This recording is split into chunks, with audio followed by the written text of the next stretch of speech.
You bought it? No. I bought the debt, the klooching.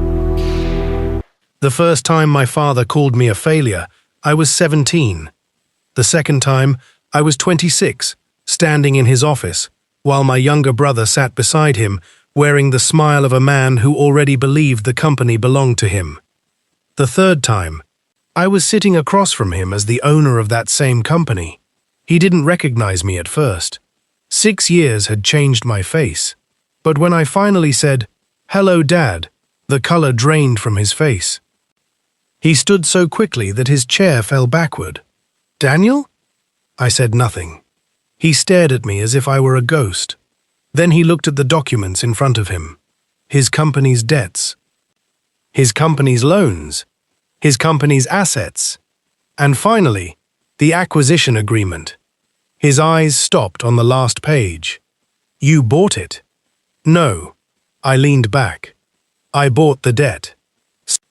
He swallowed. "Who are you working for?" I almost smiled.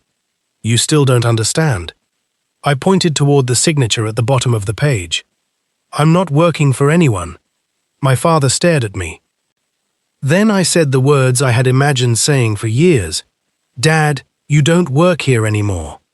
But 6 years earlier, none of this seemed possible.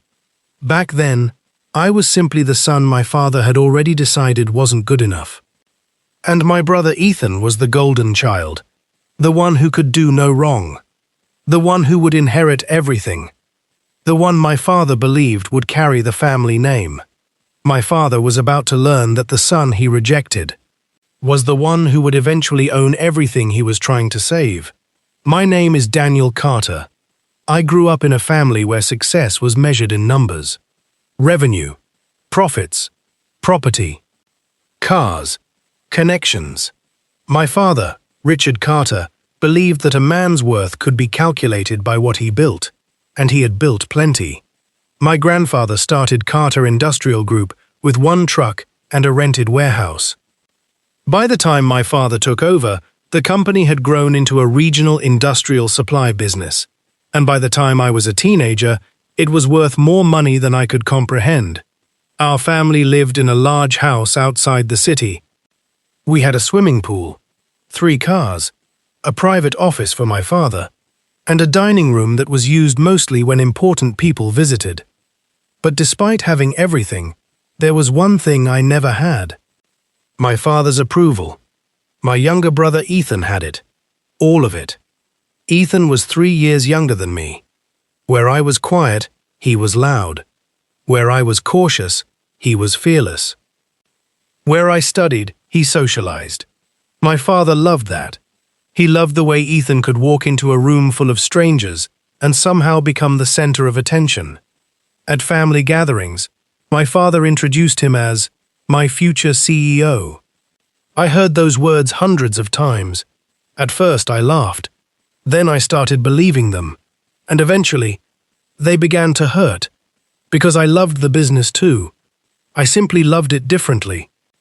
I didn't care about expensive cars or impressive dinners. I cared about how the company worked. I wanted to know why certain suppliers were paid late, why some clients received discounts, why our shipping costs kept increasing, why one division had been losing money for 3 consecutive quarters. So whenever school ended, I would go to my father's office. Sometimes I'd sit quietly in the corner. Sometimes I'd read old reports. Sometimes I'd ask questions. My father usually ignored me. Until one afternoon. I was 19. I had been reviewing supplier invoices for a class project. One particular company caught my attention. We had been paying them for transportation services for years. But when I compared their rates to 3 competitors, I noticed something strange. They were charging us almost 30% more. I took the information to my father. "Dad, can I show you something?" He was sitting behind his desk. He didn't look up. "What?" I put the papers down. "I think we're overpaying this supplier." He finally looked at me. I explained what I'd found. He listened. Then he sighed. "Daniel." "Yes?" You don't understand how business works. I compared their prices with... I said you don't understand. I stopped. He pushed the papers back. Go focus on school. I picked them up. I was just trying to help. He looked toward the door. Ethan understands people. I didn't know what that had to do with transportation costs, but my father continued. Business isn't just spreadsheets. I know. No, you don't. He leaned back. You spend too much time thinking. I stared at him. Thinking is bad? Overthinking is. Then he smiled. Ethan knows how to make people want to work with him. That was the moment I understood. My father didn't want a son who understood the business. He wanted a son who looked like him. And Ethan did. 3 years later, my father invited the family to dinner. Everyone was there. My mother. Ethan. My Aunt Sarah. My Uncle Michael. Even my grandfather's former attorney, Mr. Reynolds. I immediately knew something was different. My father didn't invite Mr. Reynolds to ordinary family dinners. Halfway through the meal, my father stood. He raised his glass. I've made a decision. Ethan smiled. I noticed it immediately. He already knew. My father looked at him. Carter Industrial Group needs a future. Everyone became quiet. I've spent 30 years building this company. He paused. And I know who should carry it forward. Then he turned toward Ethan. My son. Everyone applauded. My mother stood and hugged Ethan. My aunt smiled. Ethan looked at me. There was something in his eyes. Pity. Almost. My father raised his glass again. To the future CEO of Carter Industrial Group. I clapped. I even smiled. Then my father looked at me. Daniel. I stopped clapping. You'll always have a place in this family. My stomach tightened. It was the sentence people said before delivering bad news. You'll receive a fair portion of my estate. I looked at him. But the company will remain with Ethan. Nobody spoke. I finally asked, why? My father looked almost surprised. Why? Yes. He sighed. Because Ethan has leadership qualities. I stared at my brother. What about me? You have other strengths.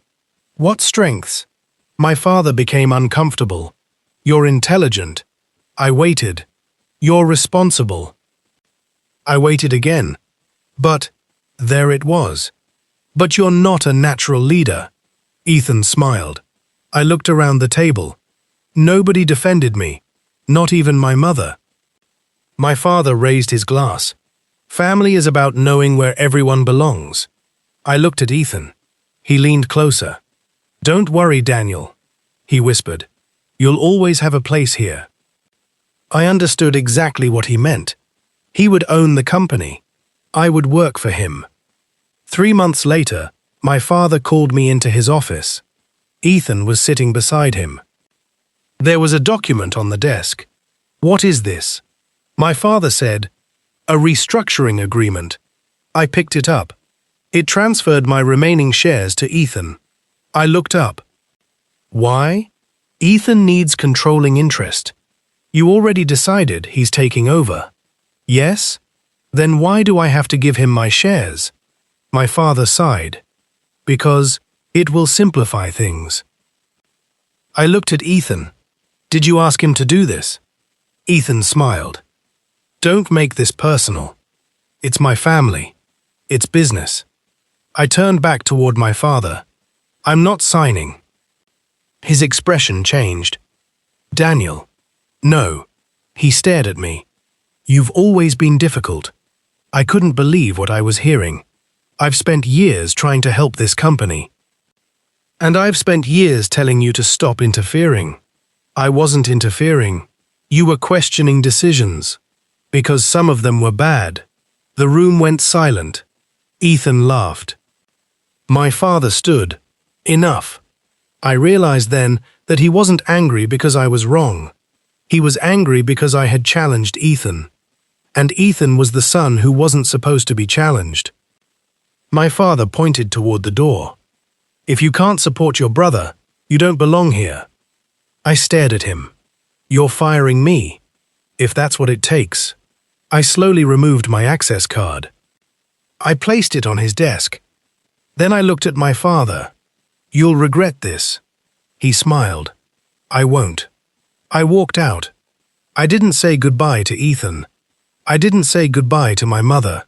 I didn't even take the framed photograph of my grandfather that had been sitting in my office. I walked out with nothing, except a laptop, a backpack, and years of knowledge nobody had bothered to value. The first few months were brutal. My apartment was tiny. My savings disappeared quickly. I applied for jobs. Some companies rejected me. Others wanted to hire me at salaries that barely covered my rent. Then I found something. I was reviewing the old files I had saved before leaving Carter Industrial Group.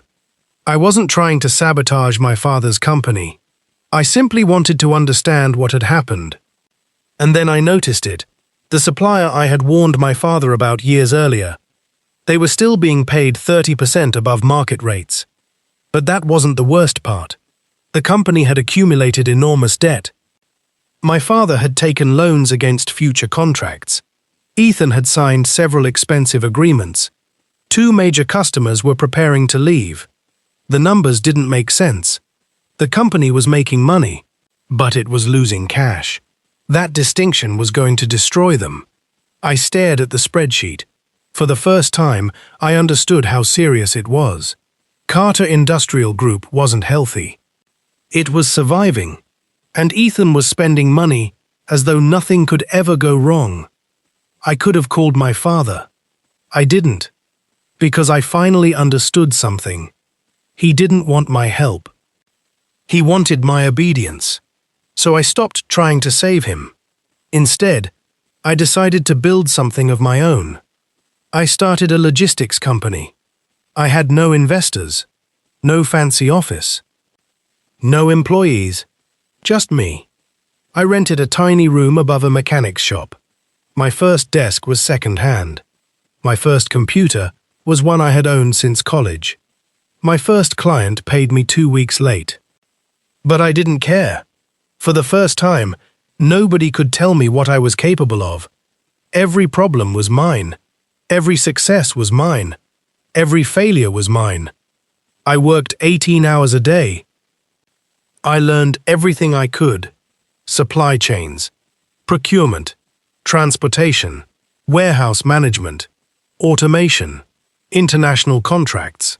I started contacting small manufacturers, then medium-sized businesses. I solved problems my competitors ignored. Within a year, I had 12 clients. 2 years later, 40. Then 80. My little company grew, and I grew with it. I stopped trying to become the son my father wanted. I became Daniel, the man I had always been. 6 years after my father fired me, I owned a company with hundreds of employees. And then I received an email.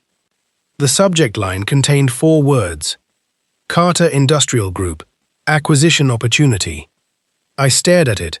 I almost deleted it. Then I opened it. The company was struggling. Badly. Debt. Lawsuits. Falling revenue. Lost customers. Employee turnover. I read the report twice. Then I saw the estimated valuation. I could buy the debt. Not the company. The debt. And if the company continued to decline, the debt would become leverage. I sat back. My first instinct was revenge. But then I remembered something my grandfather had told me when I was a child. Never destroy something simply because someone hurt you. So I made a different decision. I would save the company, but this time, I would decide how. I created a holding company. My name didn't appear publicly. Then I purchased a portion of Carter Industrial Group's outstanding debt. My father had no idea. Neither did Ethan. They assumed an investment firm was involved. I bought more, then more. Every time the company needed liquidity, my holding company became involved. I never contacted my father. I never sent him a message. I simply watched. Ethan continued spending. Luxury cars, private vacations, expensive dinners, personal investments. Some of those expenses were charged to the company. I documented everything. Eventually, I controlled most of the company's outstanding debt. Then one morning, I received a call. The caller was the company's chief financial officer. "Mr. Carter?" "Yes?" "We need to discuss the acquisition." "What acquisition?" "Carter Industrial Group." I stayed silent. "The board wants to know whether your company intends to take control." I looked through the window of my office. 6 years earlier, I had been sitting in a tiny apartment, wondering how I would pay rent.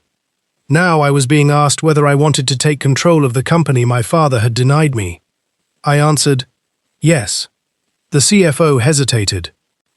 "When?" I looked at the documents. "Tomorrow." The next morning, I walked into Carter Industrial Group. The receptionist didn't recognize me. Why would she? I hadn't been there in 6 years. I walked into the conference room. My father was sitting at the head of the table. Ethan was beside him. Several board members were present. My father looked irritated. "Who are you?" I sat down. Then I smiled. "Hello, Dad." His face changed instantly. He stood. "Daniel?" Ethan stared at me. "No." I nodded. "Yes." My father looked at the others. "What is he doing here?" I placed a folder on the table. "I represent the company that owns the majority of your outstanding debt." My father's face went pale. He opened the folder. His hands started shaking. "You're behind this?" "Yes."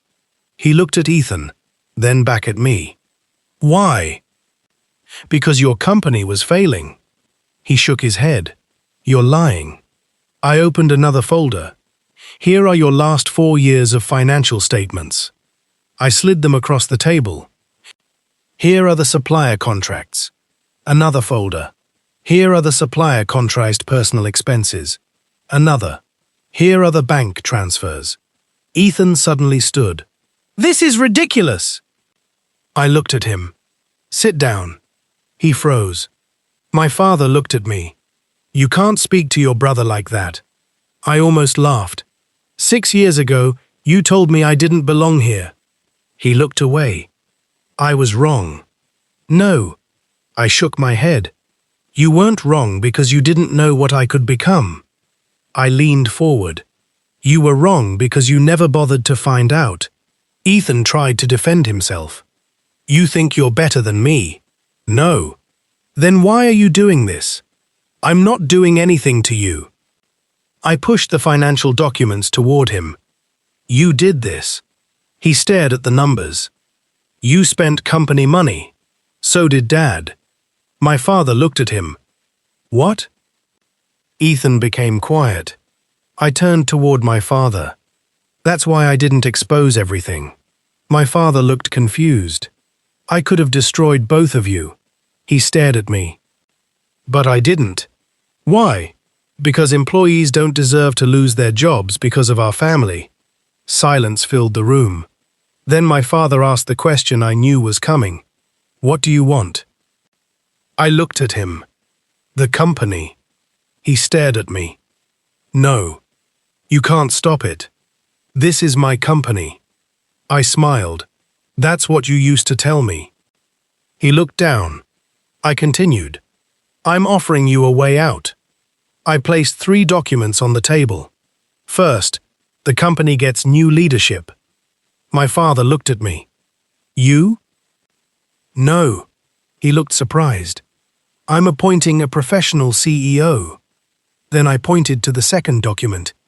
"Ethan leaves the company." My brother stood. "You can't do that." "I can. This is my family business." I looked at him. "Not anymore."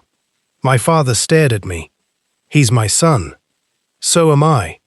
My father became silent. I pointed toward the third document. "Employees keep their jobs." I paused. "Suppliers get paid." Another pause. And the company remains in the family. My father looked at me. Why? I answered. Because Grandpa built it. My father sat back. For several seconds, nobody spoke. Then he asked, "How much did you pay?" I told him. His eyes widened. "You spent that much?" "Yes." "On this? On what you spent 30 years building?" He shook his head. "You could have started something else." "I did." He stared at me. Then he understood. The company I had built was bigger than Carter Industrial Group. I hadn't bought his company because I needed it. I had bought it because I could. And that realization hurt him more than anything else. My father stood and walked toward the window. He looked down at the parking lot. Then he said, "I thought Ethan would be the one." I didn't answer. "I thought you were too cautious." Still nothing. "I thought you lacked ambition." I finally spoke. "I wasn't ambitious enough to impress you." He turned. "What?" "I was ambitious enough to build something real." He lowered his head. I was wrong. I stared at him. Those words should have meant everything. Years ago, I would have given anything to hear them.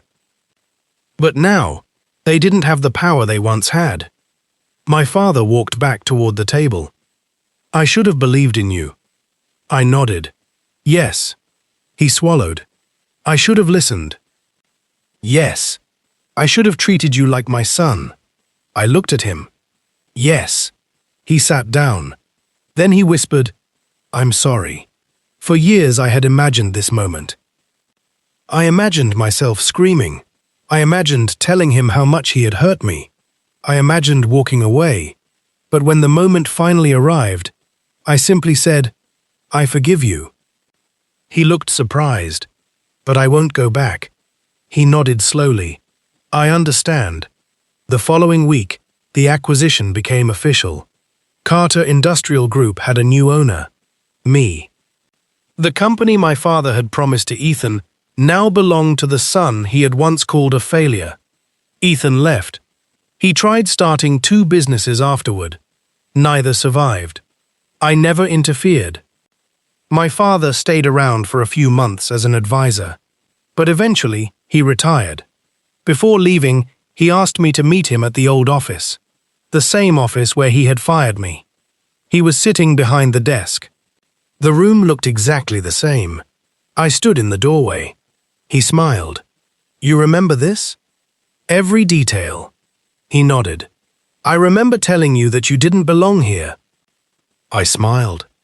"I remember." He looked around. "Do you know what I realized?" "What?" "I spent my whole life trying to build something my father would be proud of." He paused. "And then I spent yours trying to make you become me." I didn't answer. He continued. "I never realized you were supposed to become yourself. That was the closest thing to an apology I ever needed." He stood. Then he walked toward me. He extended his hand. I looked at it. Then I shook it. Not as an employee.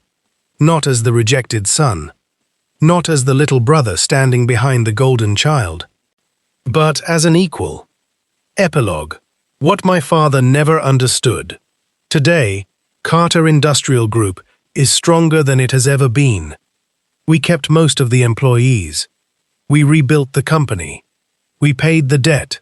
We reopened several locations my father had closed. And I kept one thing exactly as it was. My grandfather's old office. His desk still sits there. His photograph still hangs on the wall. Sometimes I sit there late at night, and I think about how strange life is. For years, I believed my father choosing Ethan was the worst thing that ever happened to me. I thought losing my family meant I had lost everything. But I was wrong. Being rejected forced me to discover who I was without my father's approval. Being fired forced me to build something of my own. Being underestimated taught me patience. And being abandoned taught me that sometimes you don't need the people who rejected you to recognize your value. You need to recognize it yourself. My father thought he was choosing between two sons. He thought he was choosing the son who looked more like him. What he never understood was that I wasn't competing with Ethan. I was competing with the version of myself who still needed my father's approval. And when I finally defeated that version of myself, I won. Not because I became richer than my father, not because I bought his company, not because Ethan lost everything. I won because I no longer needed any of them to tell me I was enough. Years after everything happened, my father asked me one final question. We were sitting outside the old family house. He looked at me and said, "Do you ever wish I had chosen you?" I thought about it for a long time. Then I told him the truth. No. He looked surprised. Why? I smiled. Because if you had, I paused. I might never have discovered who I could become without you. My father looked toward the horizon. For the first time, neither of us said anything. And somehow, that silence felt like peace. Because sometimes the greatest revenge isn't making the people who hurt you suffer. It isn't taking their money. It isn't destroying their reputation. It isn't proving that you were smarter. Sometimes the greatest revenge is becoming so secure in who you are that the person who once made you feel worthless no longer has the power to define your worth. My father chose his golden child. He thought he was choosing the future of our family. He never realized he was choosing the moment he would lose his firstborn son. And years later, when he finally discovered who owned the family business, it wasn't the golden child. It wasn't the son he had trusted. It was the son he had thrown away. Me. If Daniel's story meant something to you, there's another story you shouldn't miss. It's about a man whose family threw him out and gave everything to his brother, only to discover years later that the person they rejected was the only one who could save them. Watch that story next, and subscribe for more stories of betrayal, hidden power, family conflict, and unforgettable comebacks. Because sometimes, the person everyone underestimates is the one who changes everything.